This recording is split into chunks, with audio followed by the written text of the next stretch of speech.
Bienvenidos una vez más a Un Día con Ángel aquí en Excelsior TV. El tema que voy a tocar el día de hoy es quizá el central en toda economía abierta, la creación de empleos formales. El día de hoy el Seguro Social ha dado a conocer el reporte mensual sobre los puestos de trabajo creados, no solo en el mes anterior, diciembre, sino hace un resumen donde nos presenta la creación de empleos formales en los últimos 10 años. Las cifras nos hablan desde 2004 hasta el 2013. ¿Por qué es importante o por qué es el tema central en toda economía abierta la creación de empleos formales?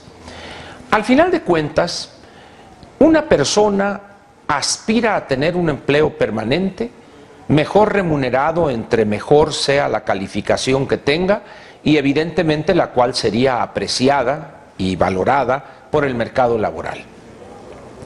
Nuestro país, de acuerdo a su composición demográfica, necesita crear alrededor de 1.100.000, 1.150.000 empleos formales al año. Esto para estar en una situación donde nadie se iría a la informalidad, o al menos no habría incentivos como los hay el día de hoy, y también evitaríamos esa sangría que representa la migración a Estados Unidos. Es pues este número, 1.100.000, 1.150.000 puestos formales en el mercado laboral, la meta que desde hace muchísimos años no solo parece inalcanzable, sino que realmente es, en las condiciones estructurales de nuestra economía, es inalcanzable. Antes de darle las cifras a usted, debo decirle que la reforma que se aprobó de la Ley Federal del Trabajo en el año 2013 prácticamente para nada ha servido. La razón es muy simple, no fue al centro del problema. El elemento fundamental para que en este país se creen más empleos formales es la necesidad urgente de flexibilizar el mercado laboral. ¿Cómo? Haciendo más fácil la contratación y también haciendo menos costoso y más fácil el despido. Esto último le puede parecer a usted así un tanto cruel o sanguinario, hacer más fácil el despido. No.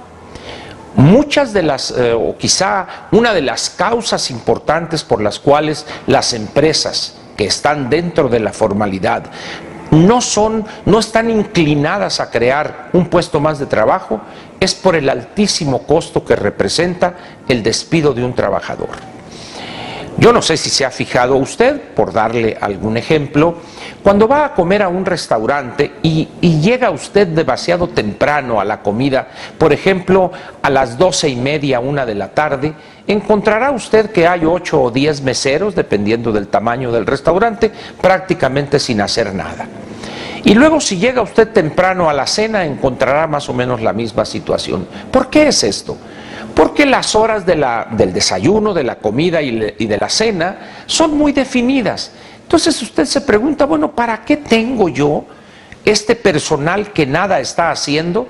Porque hay una gran dificultad y una reticencia entre nuestros legisladores a permitir de una manera mucho más flexible la jornada parcial. También piense usted en los estudiantes de preparatoria de los primeros años de universidad que requieran, por sus condiciones económicas o porque les interesa ir conociendo el mercado laboral, incorporarse a alguna empresa. Pero, dadas las condiciones de estos jóvenes y su falta de experiencia, normalmente entran al ramo de los servicios, donde se requiere al principio no mucha preparación técnica. Pero ahí también, otra vez, es un problema la contratación. ¿Por qué? Porque hay una serie de rigideces en la legislación laboral que dificulta y encarece la contratación de jóvenes para jornadas parciales o por 1 o 2 días a la semana cuando aumenta la demanda de esas empresas. Pero dejemos eso y vayamos a las cifras. Decía que el criterio central del éxito de una economía abierta es si crea los empleos formales que demanda la estructura demográfica de ese país. Le repito lo que dije hace unos momentos, la economía mexicana está impedida estructuralmente para crear año con año ese 1.100.000, ese 1.150.000 empleos. ¿Y cómo le hacemos para que este país no estalle? Bueno, alrededor de 450.000 empleos formales, 400 que se iban a los Estados Unidos, hoy se ha reducido producto de la crisis, y en la informalidad otros 400, 450. Y le voy a dar a usted un dato pavoroso para que vea usted el gran déficit de empleo formal que tenemos en este país. Del año 2001, es decir, del 1 de enero de 2001 al 31 de diciembre del 2012, es decir, en esos 12 años, y esto que no se malinterprete y porque piensen que le estoy echando la culpa a los panistas, no, estoy hablando de la economía mexicana al margen del partido del presidente de la República. En esos 12 años, la economía mexicana apenas pudo crear en promedio, recuerde usted que hubo 2 años de crisis donde perdimos empleos, 250.000 empleos formales por año en promedio. Es decir, prácticamente hubo un déficit en la creación de empleo formal en esos 12 años, en promedio quizá de 750, 800.000 empleos formales. Es decir, México como un todo, tiene una gran deuda con los jóvenes que se están año con año incorporando al mercado laboral. Ahora bien, ¿cuántos empleos formales se crearon, cuántos puestos de trabajo formales se crearon el año pasado, en el 2013?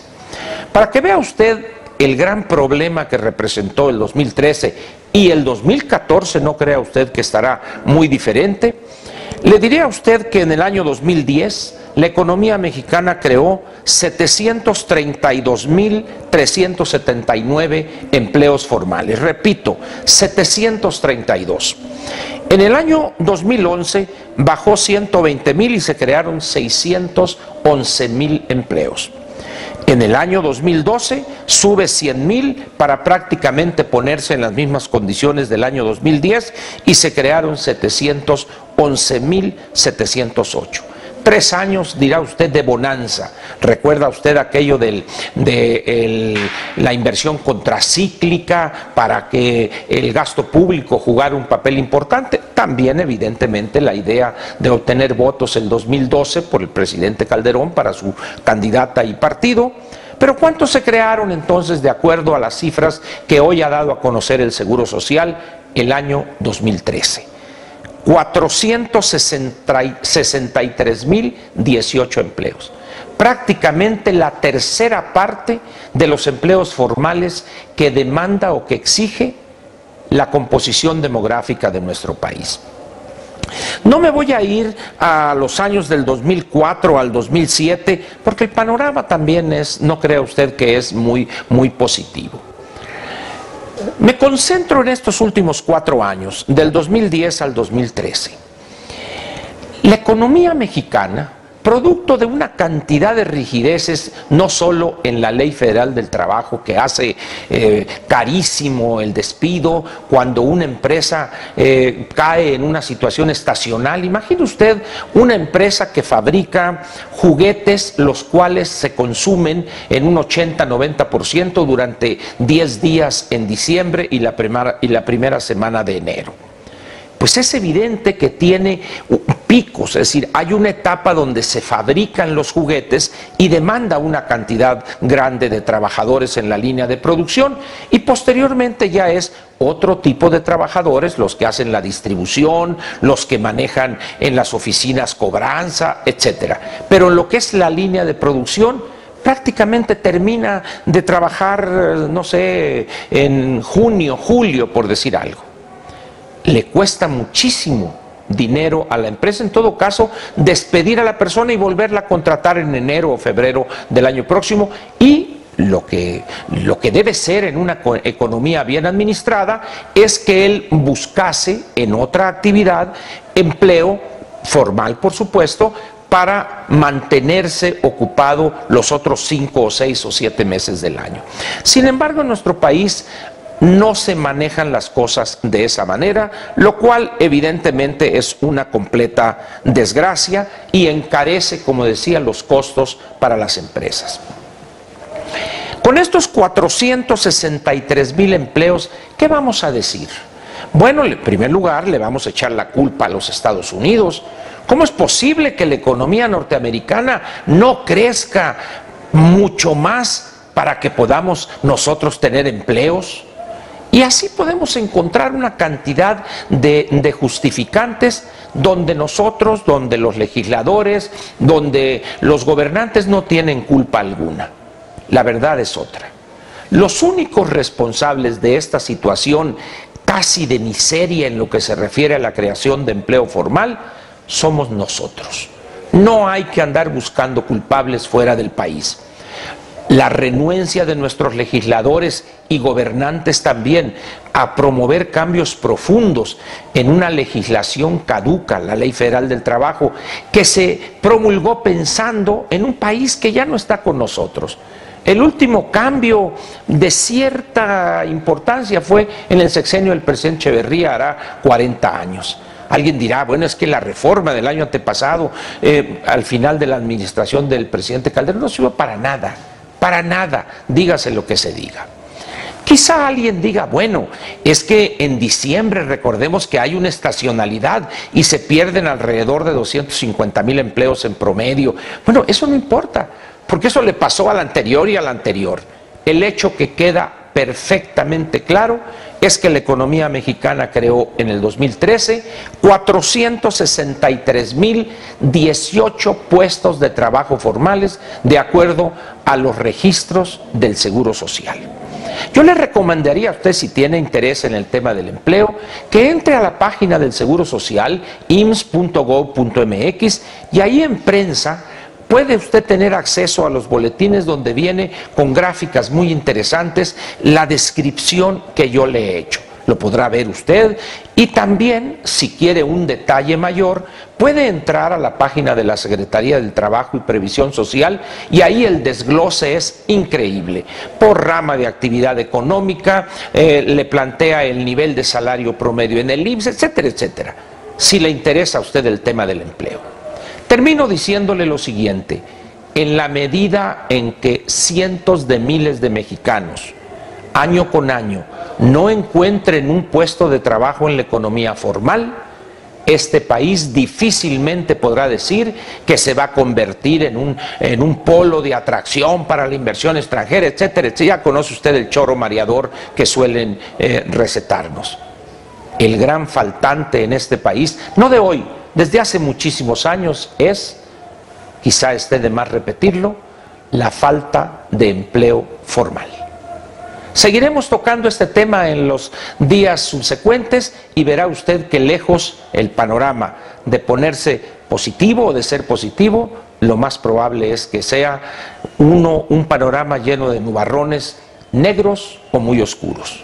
Le agradezco a usted su atención aquí en Un Día con Ángel, en Excelsior TV, y lo espero el lunes con algún tema relacionado con estos visitantes a la Ciudad de México, al Distrito Federal, que ya añorábamos. Los maestros, bienvenidos, queridos maestros.